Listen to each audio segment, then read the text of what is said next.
zifaananiriza akakiiko kali akabya bakama wale bagamba zifaananiriza Ayingidde tetumanyi really why they would abduct members of the election management committee. Those abducted include the chairperson of the EMC, all them from Munsoonga, Honorable Masiwa Lukamba, Rovans Alex Lwanyaga, our comrade Kayabula, Eddie, and Rahma Juma. All those were abducted, and we have information that they are being held at CMI, Mbuya. But right now, we don't know where they are. If you have information into wano, abasajja babadde wano bakawamba abantu 7. Bawambye abantu 7 kumacha, tebabatwala tetumanyi wa webali. Eyo embeera gye tulimu basiwone banyabo. So may I now invite Lord Mayor Elias Lukwago to come and speak to us. Omukama mulungi obudde bwonna kama mulungi yasembeera zeweewaawo. Sebo Ssenkagale President Kyagulanyi atukyaza wano n'obukulembeze bwonna obwannuku bw'otwala wano mwebale kutukyaza, mwebale kugifuula ntebe ya lutalo, mwebale nnyo mwebale. Nyabo mama Honorable Winnie Yanyima webale kubeera mufumu mu lutalo luno. Mukimanyi bulungi nti ali mu UNAIDS yakikulembera, baali badde bamuga nti kati gwe oli mu ebyo naye ali ku forefront. Webale nnyo webalire ddala. Sebo gye n'omugisha muntu ne ttiimu yonna ya anti mwebale nnyo okubeera battlefront. Abakulembeze ab'ebibiina Sadamu Gaira Sebolo n'abakulembeze bonna ne ttiimu yonna gye twavudde nayo Katonda, abakulembeze mwenna abali wano protocol bagituwadde etta n'abatuwadde essaala. Sookera ddala sitoli zimuwulire ziyungula amaziga. Abantu bano balina ennaku y'amaanyi okubanga yo loved ones tobalina, tobalabako. Categories ez'enjawulo, abaabuzibwawo ne abakyali mu makomera. Tubongere essaala, tubongere obuwagizi, ate tuleke kubakolobola mitima nga tukola ebintu ebitajja ebyongera okubanyigiriza. Njagala okubategeeza message Honorable Semembi atuwadde enkulu nnyo.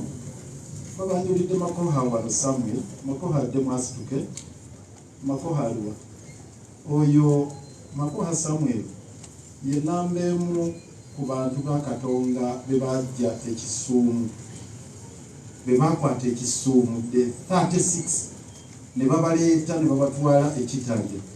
Bwe batuuka ekitalya akamere ke banga lye balayo ke balyako nga n'abanuuku be basibirayo ke balyako nga bali mu mpogu omu.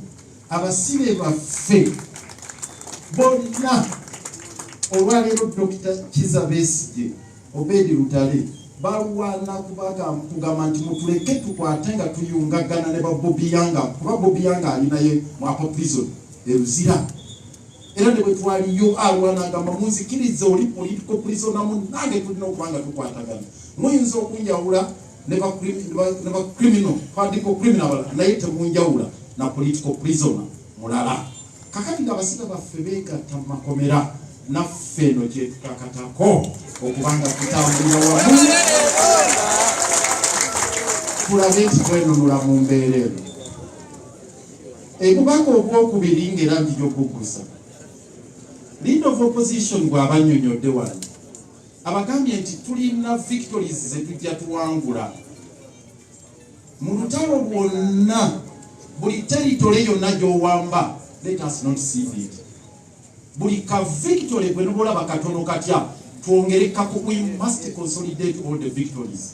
Kati twawangula olutalo ku General Court Martial nti kibadde kikanga baana kyamaanyi ekirya, kibadde akattiro tokya chemba okumala emyaka 20 ne tuwangula olutalo ne bagamba General Court Martial mfu bwe fufululu bagitwale bagiziike.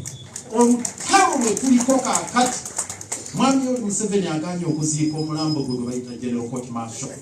Tulina okulwana okulaba nga maiti gye bayita General Court Martial tugibulizaawa mutaka.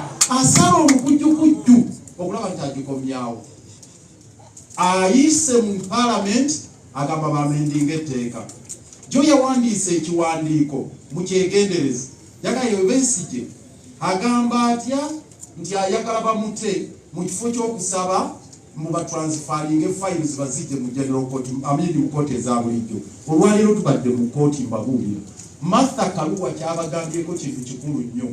Ndabye omulamuzi Justice Douglas Singiza alina doctorate mu mateeka naye musajja wattu nga bimusobedde ng'ali wali n'ekyokukola takimanyi tutuuse n'okumugamba nti sebo tubulire n'ow'ensala agambye mumpandiikire nkya n'ababuulira tuvuddeyo we mutuukira ku pointi omulamuzi n'agamba bannange n'olunaku lwe nabawo ensala sijja simumanyi mumpandiikire nkya twali omulamuzi magistrate ne tumusomera amateeka ga human rights gonna ne tugamalayo n'agamba bye muleese bingi bituufu naye mumpe paka lwakuna lwew'enkya naye alina okuluuli era enkya tuddayo ku Buganda Road omulamuzi naye alina okuluulinga enkya kati situmanyi naye kyagenda kuluulinga abalamuzi bali eyo basattira buli omu embeera emutabukidde buli kye bakwatako buli fayiro ezitowa bo bennyini n'abali mu gavumenti Mwami Museveni baatwala kiwanuka olwaleero babadde tebalina nsonyi kuleeta affidavit mu kooti ng'egamba bazze bawandiika amabaluwa okuva judgment lwe yafuluma nga balaga kyeyi balese amabaluwa ge bazze bawandiika kiwanuka ng'agamba okuva judgment lwe yafuluma yawandiikira chief justice n'amugamba chief justice kati tukole ki chief justice n'awandiikira principal judge Zeija Flavian naye we yamala n'addamu n'awandiikira Attorney General n'amugamba nti mulabe ekyokukola Attorney General n'agamba n'awandiikira DPP n'amugamba laba naawe ekyokukola kati DPP naye n'awandiikira abamakomera ba CDF naye n'abagamba namwe mulabe ekyokukola bonna tebalina kyakukola kambabuulire balinze ebiragiro by'abajjenno bali basatu abafuga eggwanga lino bajjenno abo era ngenda nempulira bagandi bannalweyisabo bajjenno baawa bajjenno bali mu Kaguta family taata wa Muhoozi gwe bayita Museveni mutabani we ne muganda we Salimu bajjenno abo basatu kakati n'abalamuzi bali ku biragiro ebyo bye balinze tewaliyo kye bayita high command tewaliyo kye bayita ame council gyegenda kutuula jje n'omuyigisa muntu ono mu mateeka erya UPDF Act is a member of the Army Council of the High Command. Army Council kati yeyina okutuula naye simanyi oba bamuyita dina atula mu naye nteeka ligamba member wa Army Council kati tewaliyo kye bayita Army Council tewaliyo kye bayita High Command kyova olaba ebiragiro luli Muhoozi yatuuka n'okuzanyira ku mutwe n'agamba kati kankubisa akalulu abaagala Besigye bamute muwandiike n'abaagala bamutwale kalabba namwe basajja batujoze bano n'agamba ababalamuzi simanyi abambala biwiiki abambala simanyi amajowoowe abo baneetondere n'agamba abo bamemba ba palamenti abamuyita naga mwijja kuba wewenyula kibooko mwe babafuuzi mwe kakati palamenti gye yagamba okwewenyula kibooko twali tuwozegenda mu samoninga Parliament yatudde sebo leader of opposition zo negamba wa twamendinge rules tewabaawo wanaddamu okwogera ku Museveni n'amakaage era ne bagamba rules oba zaayise oba tezinayita kakati tuli mu ggwanga erifaanana bwerityo njagala okubasaba mmwe abali wano nga nsembayo bategeeza kino ba foot soldier ekisinzo kyanzize viri ku mutwe ekyafulumye bwe baasibye Semakadde kooti teyatudde na kutuula Semakadde yabadde bweru wa ggwanga era akyali bweru wa ggwanga yabadde Rwanda obawa Sekaana n'atuula n'agamba oyo wemulabirako temuleeta na era akyali bweru wa ggwanga yabadde Rwanda obawa Sekaana n'atuula n'agamba oyo wemulabirako temuleeta na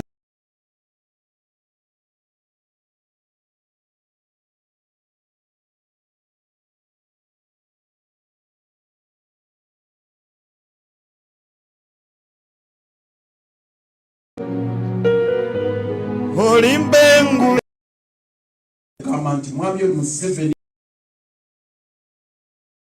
atutudde ku nfe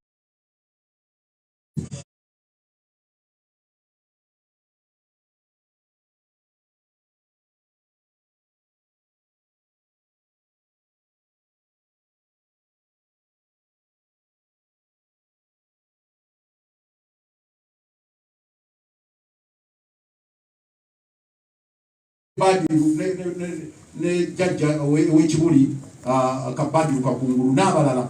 Kakati mwami Yoweri Museveni talina tteeka mwasibira kati atuuya n'asikala. Temulowooza nti empologoma tetuuya n'olwokuba erina ebyoya.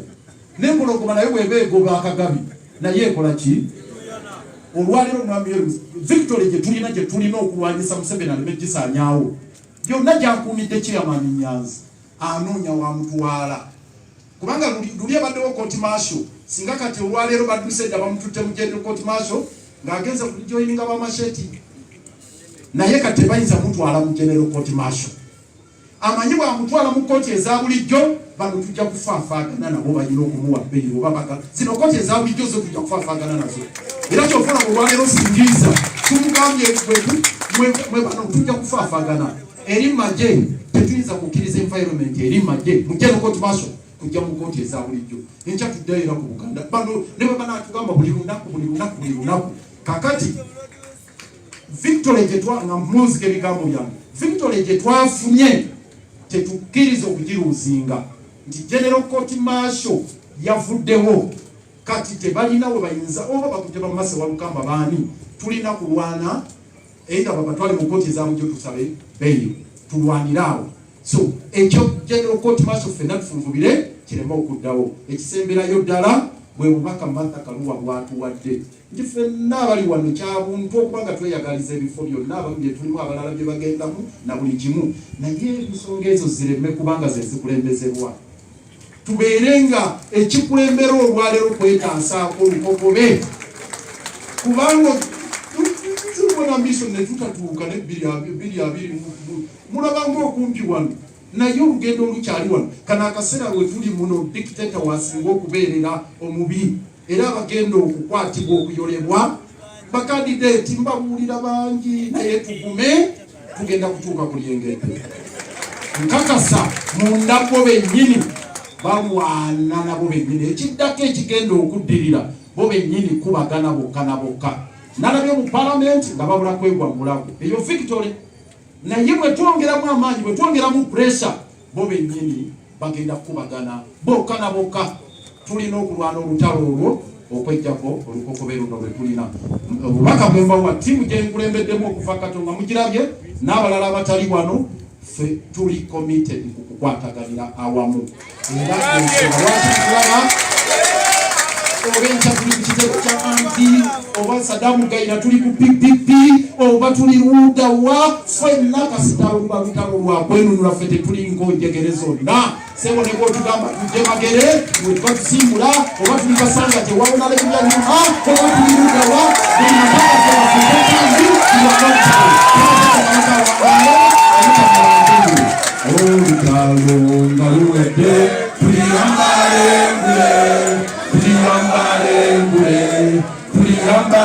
ngule olutalo nga luwedde tuliyambale ngule tulizimba we shall never surrender. Never surrender. Thank you. Thank you very much. Probably Lord Mayor Elias Lukwago atenga yakulembera EFF. Kangende maaso basewo ne banyabo tuyite General Mugisha Muntu aligereko gye tuli engalo ezaniriza General Mugisha Muntu.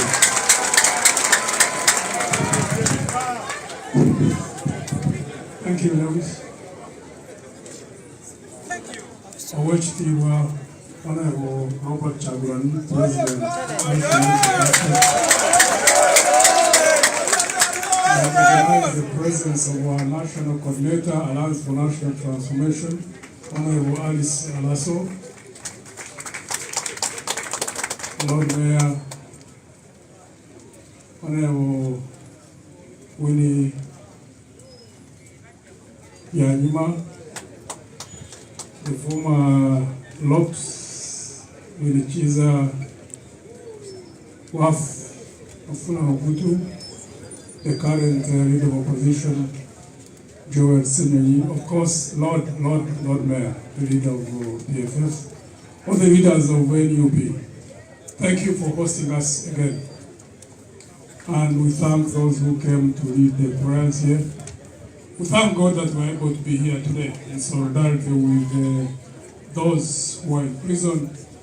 Honorable Dr. Chiza Besigye, Rutare, Aaron Chiza, all the young people who are incarcerated in the different prisons all over this country. The environment is quite complex. There are two types of prisons in this country. The ones we have come to stand in solidarity with, like Honorable Dr. Chiza Besigye, Aaron Chiza, Asad Rutare, Obed Rutare. Those are in prisons which have walls. The fight is on, and we have to keep fighting until they get out. But there's a second nature of a prison that's not visible, and we are not paying attention to that. And yet both are linked. Our success in getting those whom we've come to stand in solidarity with, who are actually much fewer, is dependent on us breaking the walls of those who are in the prisons that don't have walls, that are invisible, that have completely paralyzed this country. Those who are in the prison of fear and hopelessness.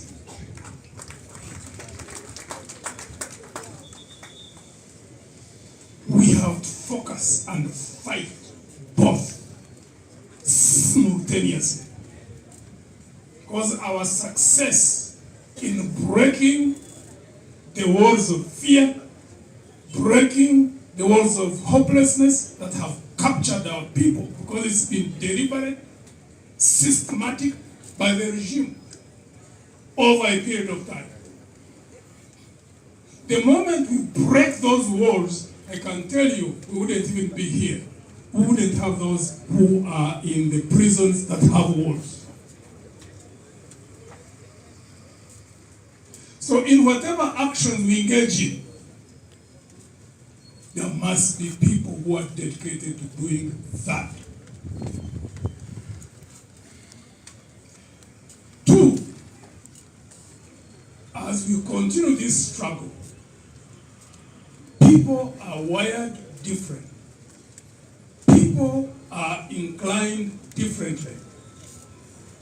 So even at the point when announcements are made for different types of actions, recognize that there are people who are inclined, who are wired, who can go on the street anytime, midnight, at 1, at 2, at whatever time you call upon them, they will be on the streets. There are people who are inclined that way. There are those who are inclined different, but who can fight. So we must recognize that we must build different fronts, one struggle. And at this point, I would like to talk to those who are not represented here. The middle-level leaders of NRM and the members of NRM and supporters of NRM, starting from members of parliament, LOC 5 chairpersons, LOC 3 chairpersons, downwards.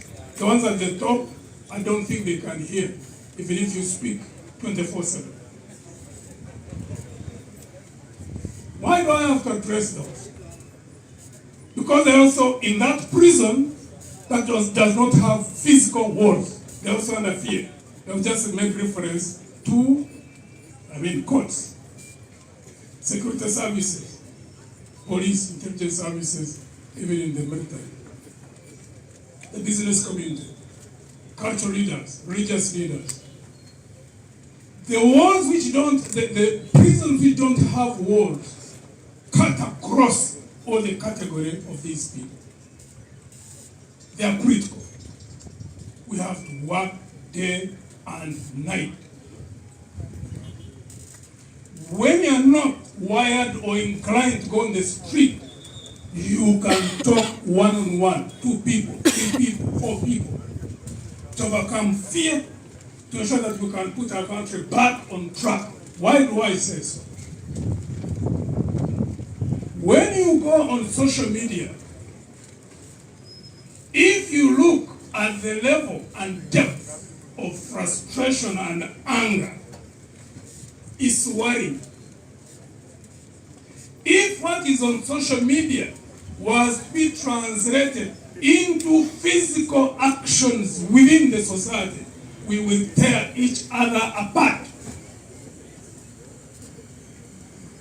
And I suspect it could easily be indiscriminate. Why change is inevitable? Anybody who can see, who can make analysis, can see that change is inevitable. But it has got to be managed if we are going to remain with a country that is intact, and where even as we sit here, plus even those who are not here, that we can continue moving as a community, as a nation. That is critical. Therefore, those leaders in NRM, members of parliament, LOC 5 chairpersons, LOC 3 chairpersons, councillors, leaders of NRM party, at those levels, down there, the members, general members, supporters, they have not just fallen from Mars. They don't live in islands. You must be feeling the pain that is in our society. You must be seeing the problems that we are confronted with. And you must be experiencing the fear, even those in the opposition, that they're experiencing. Otherwise, you will be speaking, but you don't. But when you meet privately, you speak your mind. And you're not able to speak what you say in private in the open, which means that you're also paralyzed by fear. Therefore, the struggle is common for our future, for our country.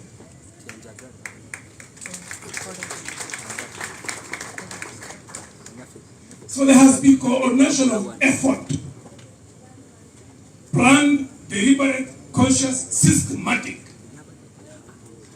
and we have to work on that relentlessly without giving up. It would be the worst nightmare for us to have change, which is inevitable, but have a country that would have broken into pieces. Like we see in Somalia, like we see what is happening now in Sudan. It's not too late. We can have change, but have a country that remains intact. So that those who take power can at least have a beginning point in how they can start sorting out the mess which has been created by General Museveni and those who clique around him. It is absolutely necessary. We have to work on it consciously. It's not going to happen by accident. It's not going to fall like rain. It has been out of conscious, deliberate choices that we have to make. My appeal with the leaders who are in the opposition. While the general population can become frustrated, one thing we must not give in to is despair or frustration. Leaders never get frustrated. Leaders never get into despair. Leaders keep focused in spite of whatever may be going all around. Because when General Museveni plays out his psychological warfare using all the tools at his disposal, like all authoritarian regimes do, is simply to plunge us all into a sort of hopelessness, that we eat each other up, that we become divided, and reach a point where we start saying that nothing can succeed, nothing can be done. That's why he wants to push us to, and we cannot afford to be pushed to that point. And we must therefore remain hopeful, because if we become hopeless, how can we give what we don't have? For us to give hope to the population, we must remain hopeful. For us to give people the understanding that change is possible, the physical, and two, the country can remain intact. We must speak that. We must act that. May God give us the wisdom and the understanding to be able to do that. Complex as it is.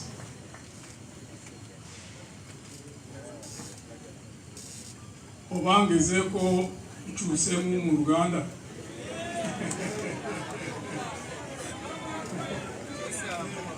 Bwembanga sisobodde kansona alikola ajja kugezaako akoleki yali kuntubana.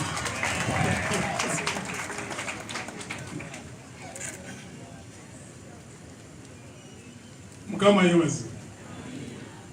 Nsanyuse nnyo okubeera wano. Honorable Kyagulanyi n'abakulembeze mwenna abantu mwebale nnyo okutuweereza ekifo okujja okuyimirira n'abo abali mu makomera. Honorable Dr. Kiza Besigye, Obedi Rutale, Aaron Kiza n'abavubuka bonna abanuuku abali mu makomera ekitalya Luzira, Kigo ne mu ggwanga lyonna.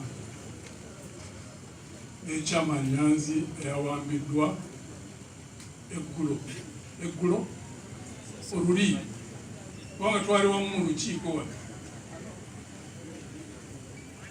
Waliko amakomera mu ggwanga lino